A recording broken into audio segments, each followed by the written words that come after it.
Hello mga kabudlat, time check lang po tayo, 8:30 PM po dito sa Japan. It's not our usual Tuesday evening po para sa Budlat family. Medyo late ako nakauwi kanina sa bahay, gawa nga nang pumunta kami sa immigration office. Hayun, pagdating ko, sabi agad ng punso ko, mama, kailangan ko nang bumili ng basketball shoes. So bago tayo makabili, mag-withdraw muna tayo ng ating milyones. Ayan, hinayaan ko muna siya ang mag-withdraw. Hinahayaan ko silang mag-withdraw para makita nila kung magkano budget namin sa isang buwan. Bibili kami ng shoes ni ate, basketball shoes. So ngayon na kami guys nakapunta dito after work. Kasi galing din si ate sa practice niya sa training.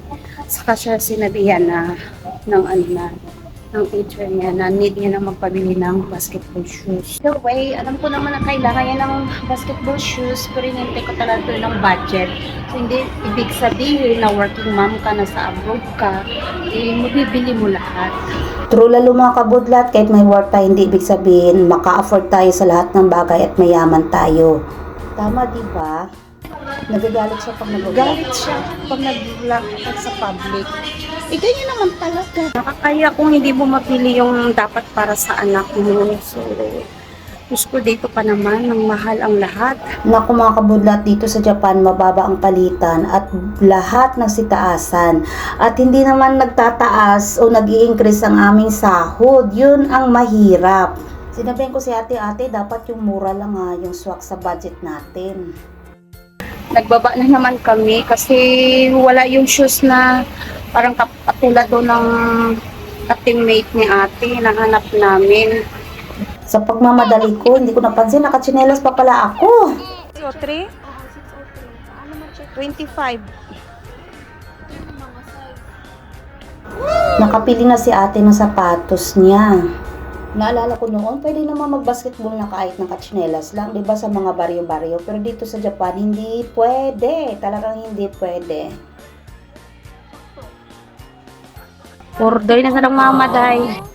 Order na sa dang mama. Batay mahigo, kay obligasyon. Isa sa mga hinahangaan ko dito sa Japan ang quality ng kanilang pagserbisyo sa kanilang mga customer o buyer.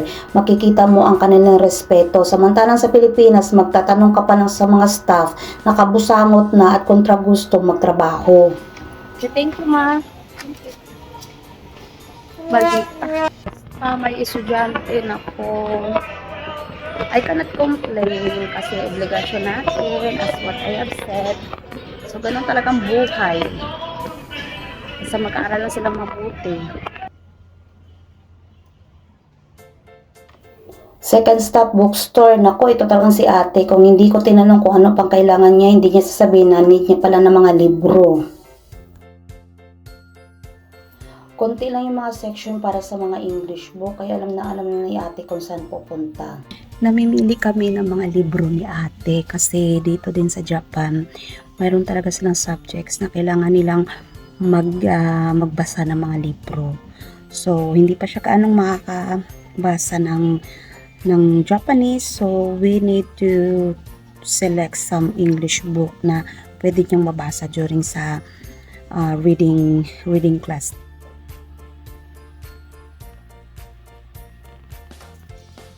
Ang daming mga books dito guys. Hindi ito siya library kundi bookstore, second hand bookstore ng mga libro.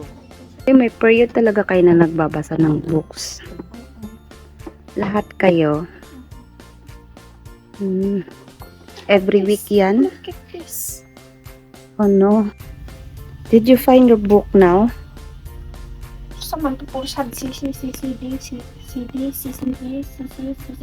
Someone. What's that? They don't read it. It's only for investigation. Cover up. Oh my god. She found a book about cover up. Is that called about parang 9/11 ba yun? See? It's here. 9/11. You can see it. Dati sana sa panahon ko, kung may reading time lang, nakagaya ngayon, hindi sana napunit-punit yung mga pocketbooks na binabasa natin noon, hindi iniimbako ng mga teachers. O diba? Pero in a way, dahil sa pocketbooks na yun, maaga nagkaroon ng mali siyang ating mga utak. Uwi na kami ni ate. See you mga kabudlat. subscribe to my channel.